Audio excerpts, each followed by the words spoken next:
ناظرین، پچھلی نشست میں ہم نے روایات کو سامنے رکھتے ہوئے یہ بات واضح کی تھی کہ دجال انسان نہیں ہوگا، بلکہ دجال انسان کی خلق کردہ طرح طرح کی مختلف مخلوقات ہیں جو حقیقتاً تو انسان کے لیے اور باقی تمام مخلوقات کے لیے نقصان دہ ہیں، لیکن اس کے باوجود انسان ان مخلوقات کو اپنے لیے آسائشیں، سہولتیں یعنی مسیحا سمجھتا ہے۔ اور ہم نے یہ بھی جان لیا تھا کہ رسول اللہ صلی اللہ علیہ وسلم نے اس فتنے کو اعظم فتنہ کہا، یعنی تمام فتنوں میں یہ ایک ایسا فتنہ ہے کہ اگر اس فتنے کو نکال دیا جائے تو پیچھے جتنے بھی فتنے ہیں ان کی اہمیت و حیثیت بالکل ایسی رہ جائے گی جیسے کہ جسم سے تمام کی تمام ہڈی نکال دینے سے جسم کی اہمیت و حیثیت رہ جاتی ہے۔ یعنی جیسے جسم میں ہڈی کی اہمیت و حیثیت ہے، بالکل یہی حیثیت و اہمیت فتنوں کے اندر فتنہ دجال کی ہے، فتنوں میں فتنہ دجال کی ہے، اس دجال کے فتنے کی۔ ناظرین، روایات سے ہی آگے بڑھنے سے پہلے ہم مزید اس موضوع کے اوپر بات کریں گے تاکہ ہم پر یہ بالکل کھل کر واضح ہو جائے، کسی قسم کا کوئی ابہام، کوئی شک اور شبہ نہ رہے کہ دجال یہی ہے جس کو ہم پچھلی نشست میں واضح کر چکے ہیں۔ اور اس کے علاوہ ناظرین، جو آج تک یہ بات کہی جاتی رہی اور کہی جاتی ہے کہ دجال کا ذکر قرآن میں کہیں نہیں، اس میں کس حد تک صداقت ہے یہ بھی ہمارے سامنے آ جائے۔ ایسا کہنے والوں، ایسا نظریہ رکھنے والوں اور ایسے نظریے پر اٹھنے والے تمام سوالات سمیت ہم ہر پہلو سے گفتگو کریں گے آئندہ کسی نشست میں۔ لیکن یہاں ہم صرف یہی کہیں گے کہ ایک طرف محمد رسول اللہ صلی اللہ علیہ وآلہ وسلم دجال کے فتنے کو اعظم فتنہ قرار دیں، اور پھر یہ بھی کہیں کہ آدم علیہ السلام کی خلق سے لے کر سات کے قیام تک دجال سے بڑی کوئی خلق نہیں۔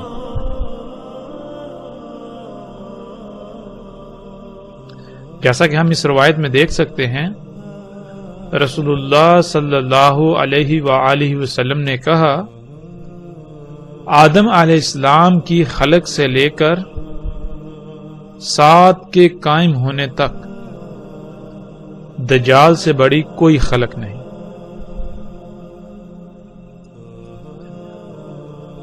اب یہاں سوال یہ پیدا ہوتا ہے کہ جب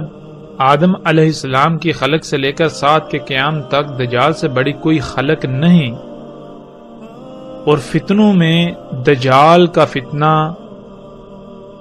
وہ اہمیت و حیثیت رکھتا ہے جو اہمیت و حیثیت جسم کے اندر ہڈی کی ہوتی ہے، تو پھر یہ کیسے مان لیا جائے کہ اللہ سبحانہ و تعالی نے قرآن میں اس فتنے کا ذکر نہیں کیا؟ ہمیں یہ کہنے، ہمیں ایسا نظریہ رکھنے سے پہلے کئی بار سوچنا اور غور و فکر کرنا چاہیے تھا، جو کہ ہم نے نہیں کیا۔ تو ناظرین، اس نشست کا موضوع اور مقصد یہی ہے کہ ہم قرآن میں دیکھیں کیا آیا جو ہم نے بات کی، جو آج تک نظریہ پایا جاتا رہا کہ قرآن میں اللہ سبحانہ و تعالی نے دجال کے فتنے کا ذکر نہیں کیا، کیا یہ سچ ہے، اس میں حقیقت ہے؟ یا پھر ہمارے سمجھنے میں فرق ہے کہ اللہ سبحانہ و تعالیٰ نے قرآن میں دجال کے فتنے کا ذکر تو کیا، لیکن ہم اسے پہچان نہ پائے، ہم اسے جان نہ پائے، کیونکہ ہم نے غور و فکر نہیں کیا۔ تو اس موضوع پر آگے بڑھنے سے پہلے ہم اس روایت کو سامنے رکھتے ہیں جس کی روشنی میں ہم آگے بڑھیں گے۔ رسول اللہ صلی اللہ علیہ وسلم نے کہا، نہیں ہے کوئی بھی نبی مگر تحقیق کہ یعنی یہ ہو چکا، یہ ثابت شدہ ہے کہ ڈرایا اس نے اپنی امت کو موجود خطرے سے، یعنی اس دجال سے، اور اس میں کچھ شک نہیں میں بھی تمہیں بالکل اسی طرح اس موجود خطرے سے ڈراتا ہوں۔ ناظرین، اس روایت میں جو الفاظ استعمال ہوئے ہیں ان میں ایک لفظ ہے ہزارہ۔ یہ لفظ انتہائی اہمیت کا حامل ہے۔ جب تک ہم اس لفظ کو سمجھیں گے نہیں، اس لفظ پر غور نہیں کریں گے تو ہم حقیقت کو نہیں پا سکیں گے۔ حقیقت کو جاننے کے لیے اس موضوع کی حساسیت کو سامنے رکھتے ہوئے ہمیں اس لفظ میں غور کرنا ضروری ہے۔ اس لفظ میں غور کرنے سے پہلے ایک اور روایت ہے، ہم اس کو بھی سامنے رکھتے ہیں، اس کے بعد انشاءاللہ اللہ کے فضل سے ہم اس لفظ کی طرف آئیں گے۔ رسول اللہ صلی اللہ علیہ وسلم نے کہا، نہیں بعث کیا اللہ نے کوئی نبی مگر اس نے ڈرایا اپنی امت کو دجال سے۔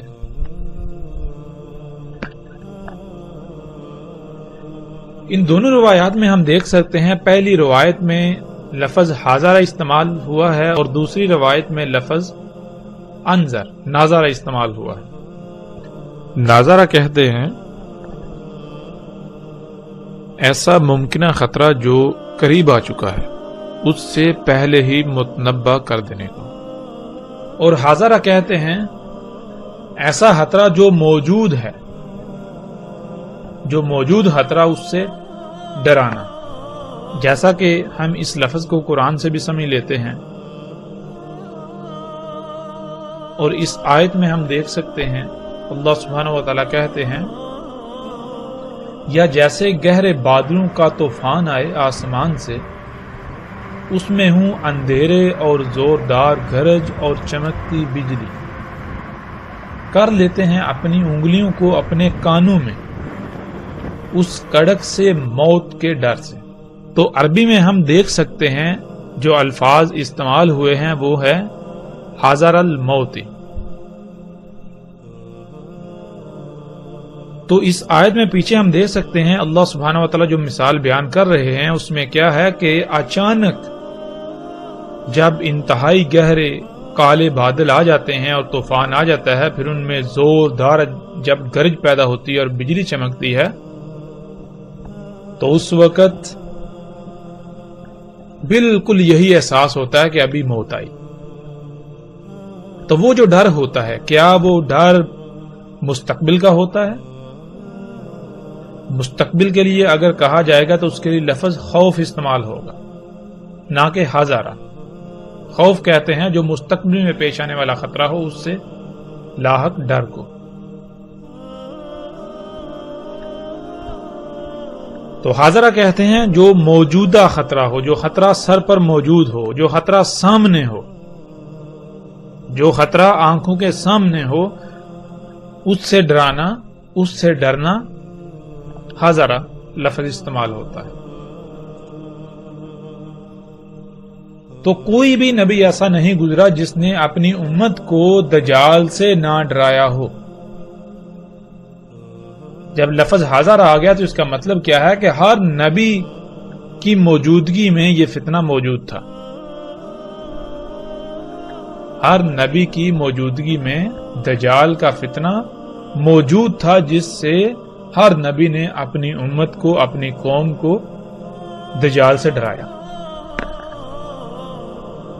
اور اگر ہم پچھلی نشست میں جو بات ہمارے سامنے آئی تھی اس کو سامنے رکھیں تو یہ بات بالکل صادق بھی آتی ہے، سچ بھی ثابت ہوتی ہے کہ ہر دور میں جتنے بھی فتنے ہوتے ہیں ان فتنوں میں جو سب سے بڑا فتنہ ہے، جو سب سے بڑا فتنہ ہوتا ہے، وہ فتنہ دجال کا فتنہ کہلائے گا۔ لیکن وہ اس وقت کے لیے ہو۔ ان تمام بڑے بڑے فتنوں کو اگر سامنے رکھیں تو ان میں سب سے بڑا فتنہ جو سامنے آئے گا وہ کون سا ہوگا؟ وہ بھی دجال کا فتنہ۔ تو جس دجال کا رسول اللہ صلی اللہ علیہ وسلم ذکر کر رہے ہیں، اگر ہم نے اس کو سمجھنا ہے تو ہم آدم علیہ السلام کی تخلیق سے لے کر سات کے قیام تک تمام کے تمام بڑے بڑے فتنوں کو سامنے رکھیں، ہیں تو وہ سب کے سب دجال کے فتنے، لیکن ان میں وہ جو اعظم فتنہ ہے، جو سب سے بڑا دجال کا فتنہ ہے، وہ ہمارے سامنے کھل کر آ جائے گا۔ تو ناظرین، اب ہم نے قرآن سے یہ دیکھنا ہے کہ اللہ سبحانہ و تعالی نے جتنے بھی نبی بھیجے انہوں نے کیا دعوت دی اور کس شے سے اپنی قوم کو، اپنی امت کو ڈرایا۔ اور پھر ہم یہ بھی دیکھیں گے کہ محمد رسول اللہ صلی اللہ علیہ وسلم نے کس سے ڈرایا۔ جب ان سب نبیوں کے ڈرانے میں جو کامن، جو مشترک شے ہے وہ سامنے آ گئی تو اس کا مطلب ہے وہی دجال کا فتنہ ہے۔ تو اب ہم بڑھتے ہیں آگے قرآن کی طرف۔ قرآن میں اللہ سبحانہ و تعالیٰ کیا کہتے ہیں؟ اس میں کچھ شک نہیں، وحی کیا ہم نے تیری طرف بالکل اسی طرح جس طرح وحی کیا تھا ہم نے نوح کی طرف اور اس کے بعد جتنے بھی نبی ہیں ان کی طرف۔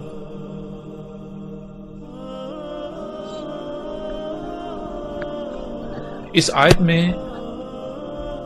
اللہ سبحانہ و تعالیٰ نے بالکل واضح کر دیا کہ جس طرح وحی نوح علیہ السلام اور ان کے بعد جتنے بھی نبی ہیں ان کی طرف کی گئی، بالکل اسی طرح تیری طرف وحی کی جا رہی ہے۔ تو پھر یہ کھل کر واضح ہو جائے گا کہ جو وحی نوح علیہ السلام اور ان کے بعد جتنے بھی نبی ہیں ان کی طرف کی گئی اور وہی محمد رسول اللہ صلی اللہ علیہ وسلم کی طرف کی گئی، اور اگر وہ وحی امت کو ڈرانا تھا، یعنی کہ ممکنہ پیش آنے والے خطرے سے پہلے ہی متنبع کر دینا تھا، تو وہ جو خطرہ ہے، وہ جو ممکنہ پیش آنے والا خطرہ ہے، وہی دجال کا فتنہ ہے، جس کے بارے میں رسول اللہ صلی اللہ علیہ وسلم نے کہا کہ کوئی نبی بھی ایسا نہیں، کوئی نبی نہیں ہوا مگر ہر نبی نے اپنی امت کو، اپنی قوم کو دجال کے فتنے سے نہ ڈرایا ہو، یعنی کہ ہر نبی نے اپنی قوم کو، اپنی امت کو دجال کے فتنے سے متنبع کر دیا۔ اور پھر میں بھی تمہیں بالکل اسی طرح اس پیش آنے والے ممکنہ خطرے سے متنبع کیے دیتا ہوں۔ اب ہم نے یہ دیکھنا ہے کہ اللہ سبحانہ و تعالیٰ قرآن میں اس وحی کا کس طرح ذکر کرتے ہیں، وہ کون سی وحی ہے کہ جو جس طرح نوح علیہ السلام کی طرف کی گئی اور بالکل وہی وحی نوح علیہ السلام کے بعد تمام انبیاء کی طرف کی گئی۔ تو اللہ سبحانہ و تعالیٰ اس آیت میں کہتے ہیں، اس میں کچھ شک نہیں ہم نے بھیجا تجھے حق کے ساتھ بشارت دینے والا اور پیش آنے والے ممکنہ خطرے سے پہلے ہی متنبع کر دینے والا۔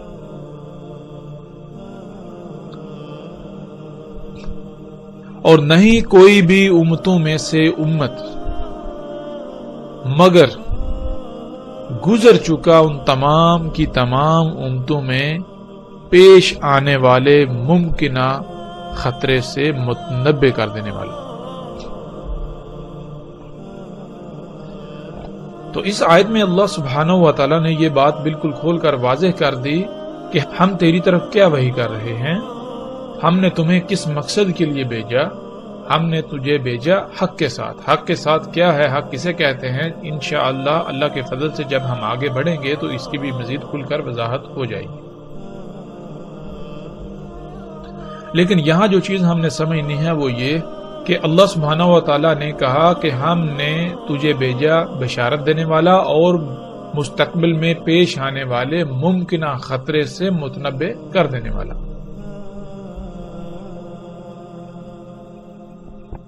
اور کون سا پیش آنے والا ممکنہ خطرہ؟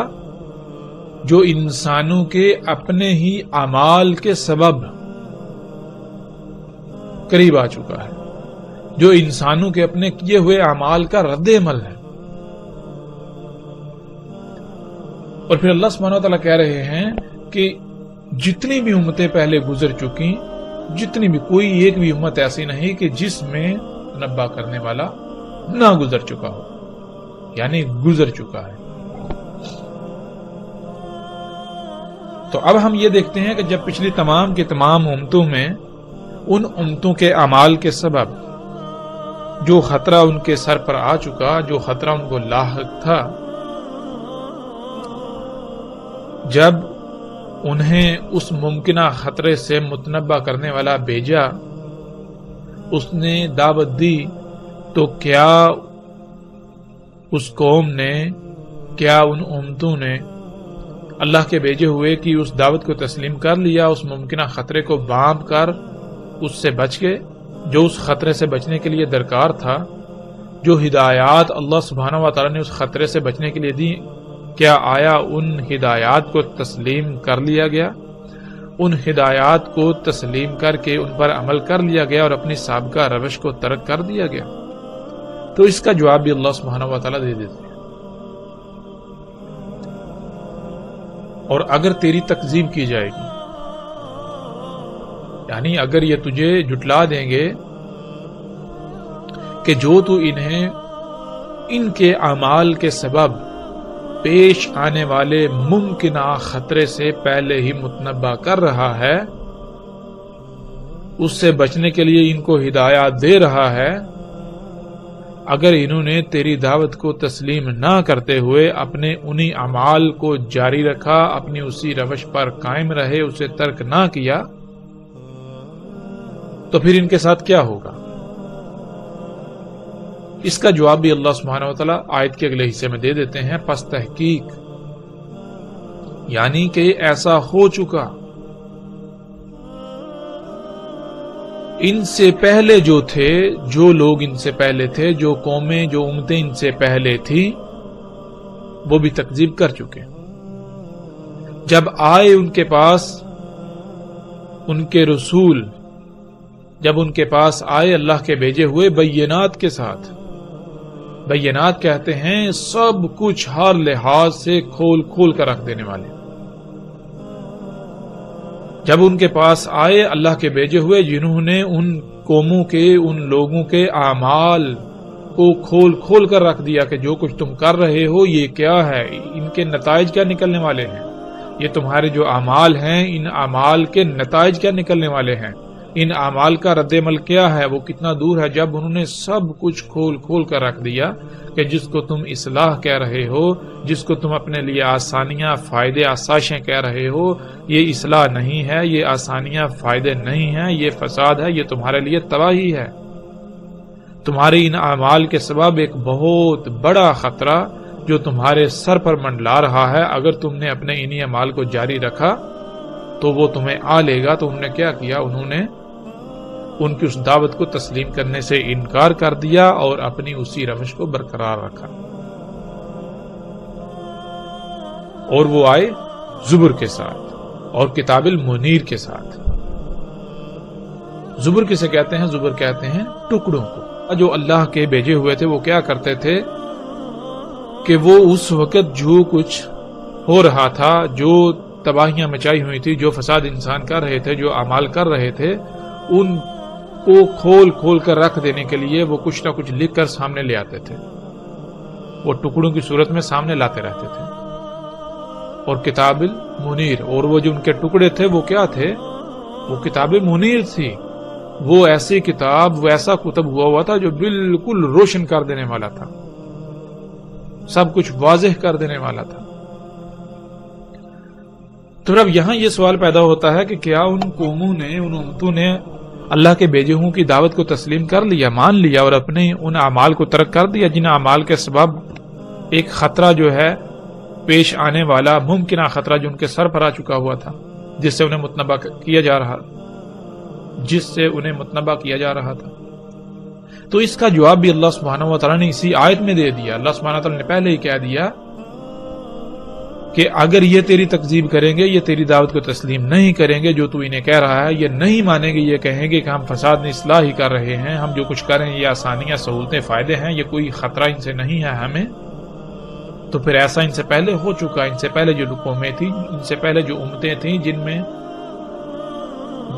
مستقبل میں پیش آنے والے ممکنہ خطرے سے متنبہ کرنے والے تھے، وہ گزر چکے، تو وہ بھی ایسا کر چکے، وہ تکذیب کر چکے۔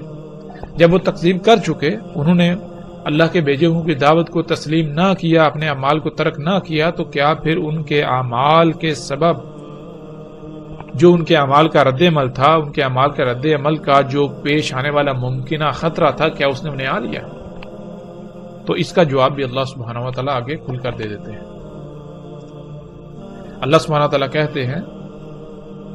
پھر آ پکڑا ان کو جنہوں نے کفر کیا،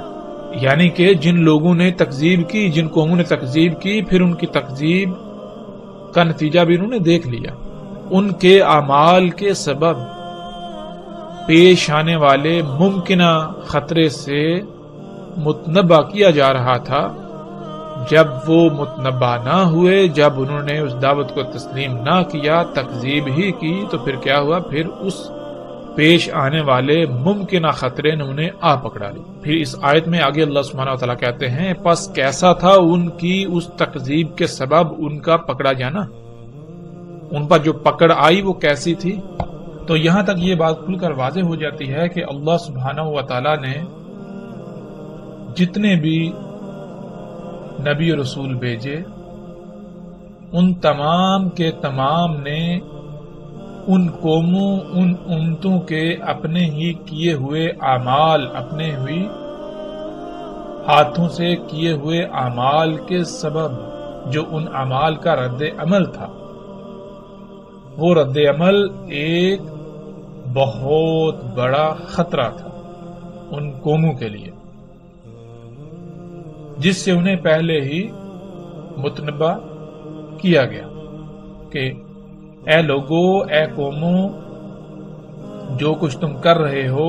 یہ اعمال، ان کا انجام کیا ہے، ان کا نتیجہ کیا ہے؟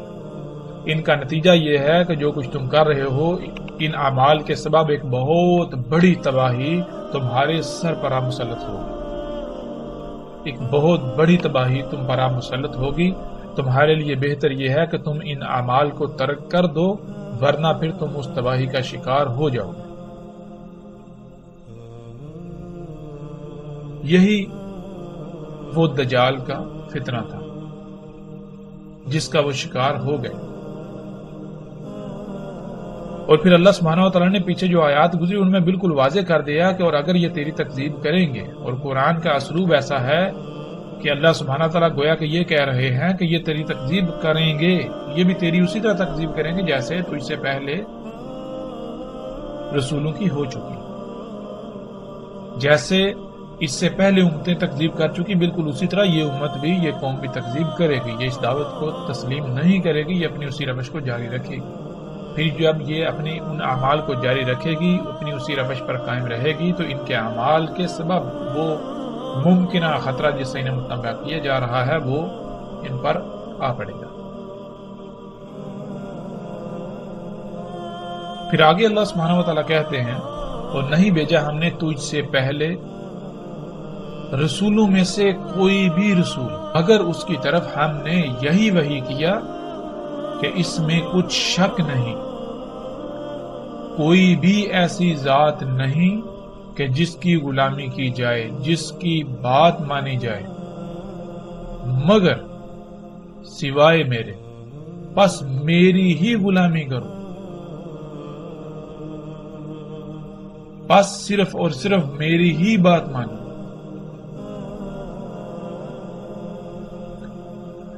یہ آیت الحمدللہ مزید بہت ساری باتیں کھل کر واضح کر دیتی ہیں. وہ کون سے اعمال تھے جن اعمال کے سبب